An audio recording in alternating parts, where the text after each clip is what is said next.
After 3.5 years, is the honeymoon over with my PR-4000? What's up everyone? It's your boy LJ. I had to do that for old time's sake. For those of you that have been around, you know what I'm talking about. It's been 3.5 years since I've purchased the PR-4000 by Rep Fitness. So I figured I would do a recap of my setup and also go through some of the things that have changed, whether it's some of the things within the rack, some of the things that I purchased accessory wise. It is also raining a little bit, so you might hear that in the background. Anyways, I'm gonna jump right into it. My power rack setup is the PR-4000 by Rep Fitness with 80-inch uprights, 24-inch cross members, and 16-inch cross members for the added weight storage. I have had a few people ask why it is that I decided to go with the 80-inch uprights, and this is the reason why. I do have a bit shorter ceilings because of the fact that there is a storage space above this, so I was limited to the 80-inch uprights, and it's worked out really well for me. The one thing that I would call out is that I'm 5'5", 5'6" on a good day, and I can reach the pull-up bar no problem. Now keep in mind, this is the multi-grip pull-up bar, so this is probably a bit higher than with the standard pull-up bar that would come across here. With this, I can actually hang and like just slightly be off the ground, maybe like half an inch or so. So this is just the right height for me. So it is something to keep in mind if you do have the space and you are taller. Now, if I didn't have the shorter ceilings, then maybe I'd go with the 93-inch uprights. But I mean, I guess we'll never know.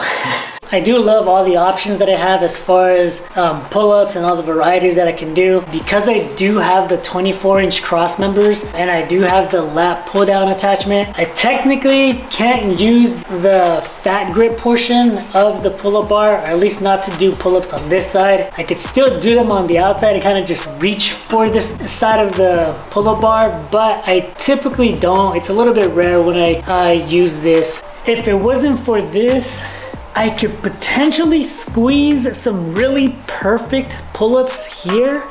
You're likely going to get little to no use because it's just gonna be a tight fit. I only have 5 weight horns, 2.5s, and then a bunch of change plates, then 5s, 10s, 25s, and 45s. Had a few people ask how the matte black has held up since I purchased the rack, and to be honest, I think it's held up fairly well. Obviously there are some battle scars on it, which, I mean, it's not a big deal. The power rack is gonna get dinged up. I'm gonna try and showcase some of the worst blemishes just so y'all can get a realistic look at this rack. Assuming that this is the metallic black that comes with the PR-4000, if you choose to go that route. I personally like the matte black better. I just think it does a better job of hiding dust because I mean, it's a garage, so things get dusty in here, and also like just smudges in general. See if I can smudge this up real quick. I'm sure you can see that. Put my fingers there. So I do believe that smudges are something that you're gonna see on the metallic black a lot more than the matte black. I don't know what it would be like with any other color. Just again, something to keep in mind. For those of you that are just looking into the PR-4000, these are 3x3 uprights and the pinholes are 5/8. The PR-5000, the pinholes are 1 inch. So with the PR-4000, you'll get the west side spacing, which means that you'll be able to be more precise with your bench press setup. When I ordered this rack, I figured I would try something different. Like, I was so used to using safety pins when I was squatting at a commercial gym. This time around, I figured I would try some safety straps. I figured since I work out early in the morning, safety straps would be a bit quieter. Really hope that they end up updating these so that there isn't so much play, so much slack. Also, so that maybe they can get rid of this and make this shorter, just so that it doesn't limit you so much when you're doing like your J-cup setup. I know they updated the PR-5000 ones, so actually I can show you. I mean, I can get them pretty close and it does the job, but I still wish that they would get rid of this. I'm not 100% sure what was changed about the PR-5000 ones, but I think that may have been one of the things, aside from the slack. Either that or they flipped it so that it's on the bottom. Not 100% sure. Aside from that, these have been solid, no complaints. It's been 3.5 years and they've saved me a few times, so that's really all that matters. When I was going over the J cups of the PR-4000, something about these that it came with, they just seemed a little bit janky, to be honest. I knew that eventually I was gonna end up upgrading them, and I did. I ended up upgrading those to the flat sandwich J cups. I do like these better. There are certain things where these are a little bit better than these. So if you notice these here, this part where the bar will actually sit on the flat sandwich J cups, you have a little bit more wiggle room, so you can move the bar further back or pull it more to the front, whereas with the standard J cups you can't really do that. Sometimes I'll use this when I'm doing like the Bulgarian split squat. The fact that there isn't much room for the bar to move on me, it works out really well. The sandwich J cups are a little bit thinner versus the standard ones. This one's pretty good for specialty bars that end up having a wider sleeve versus this. So again, just little things. The other thing that I've really enjoyed about these, they just seem to be a bit quieter than these. These always seem to just be a little bit more clanky. It could also be the fact that like when I go to re-rack, I'm not always hitting on this. Not that I was always hitting on this with these, but I mean, even if I hit with these, like it's still covered by some of that plastic liner. Yeah.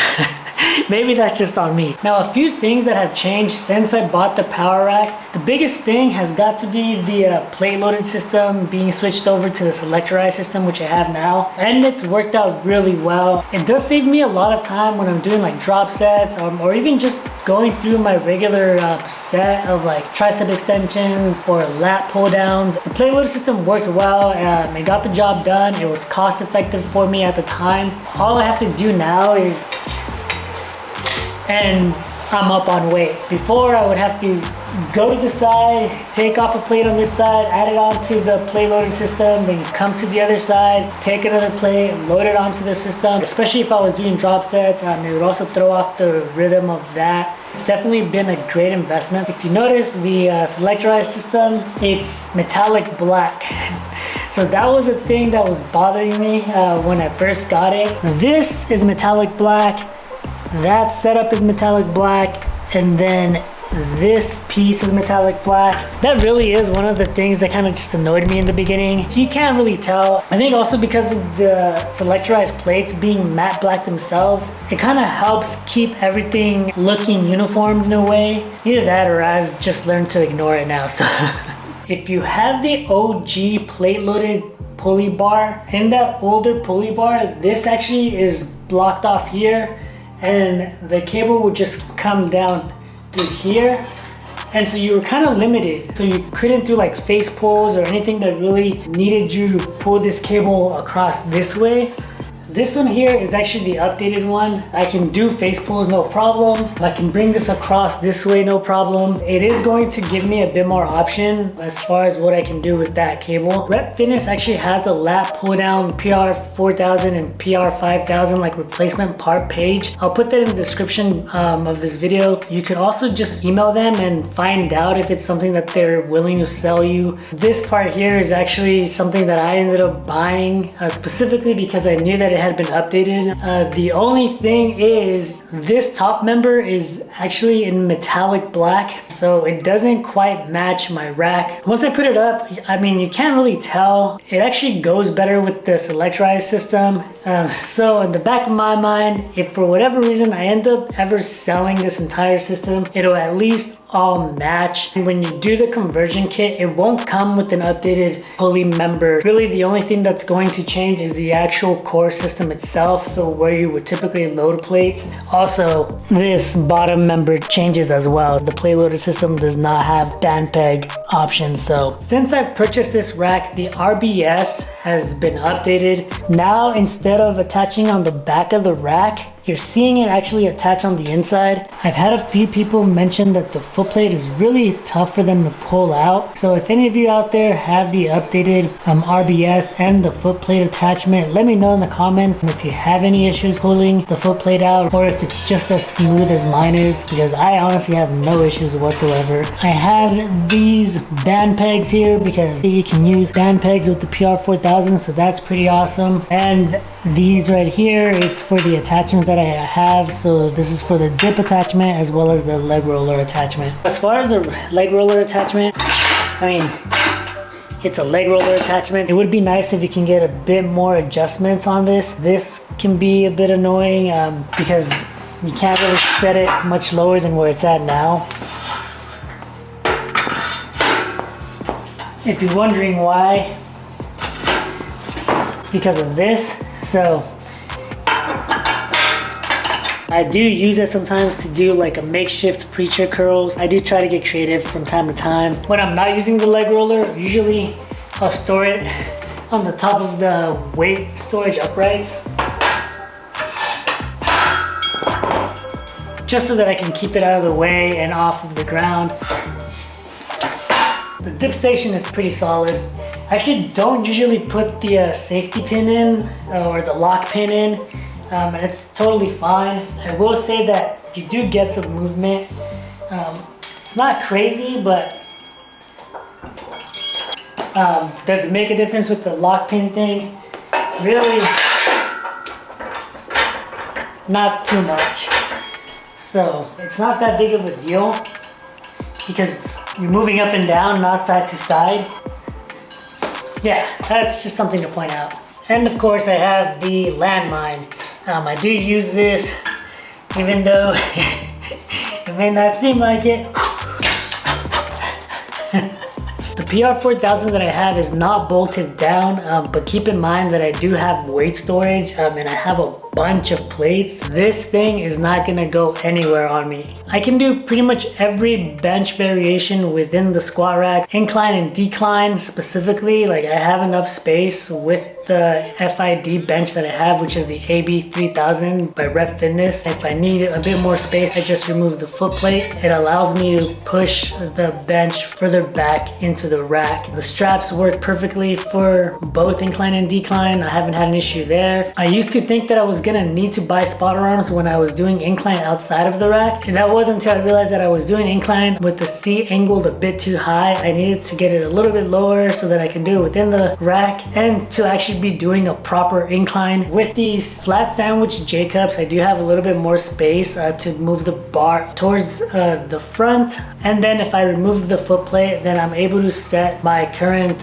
FID bench far back enough to where I can comfortably do incline bench. If any of you out there do incline bench within the PR-4000 and you're using a different FID bench, let us know in the comments so that we know that there are other options out there. Also, I am able to do deadlifts within the rack. One thing to keep in mind with that though is that you need to be deadlifting at a minimum of a 45 plate so that you can get clearance from the bottom cross members. I'm not sure if 35 plates clear the bottom cross member, but 25s for sure does not. Also, if you have bumper plates, you're likely able to deadlift within the rack because I think bumper plates are just about the same size as your typical 45, or if not a little bit bigger. Squatting within the 24-inch cross members is not a problem, whether I'm just doing a basic squat or if I'm using a plyo box to do like box squats within the rack. Again, the thing that helps here is to remove the foot plate so that I can set the box a bit further back so that I have a bit more room to unrack and re-rack the weight. One thing to mention here is that with the flat sandwich J cups, you might be a little bit further back, which is why I like to remove the foot plate. With the standard J cup, you'll be closer to the upright when you're going to unrack. With the sandwich J cup, you'll be really close to the plyo box. You won't have to take too much of a step back to unrack. You'll definitely have to do a super clean box squat. So I'm pretty sure I covered mostly everything, but if there's something that I missed or something that I didn't touch on that you're curious about, let me know in the comments and I'll try and get back to you as soon as possible. After 3.5 years, is the honeymoon over with my PR-4000? If anything, I would say that it's just beginning. It's been really exciting to see Rep Fitness continue to add products to the PR-4000, like the Athena and the Aries. I feel like I made the right choice the first time around with the color, with the height and everything. So I honestly have no complaints. But yeah, that's it. Thanks again for watching. This is your boy LJ, and I'll catch you next time.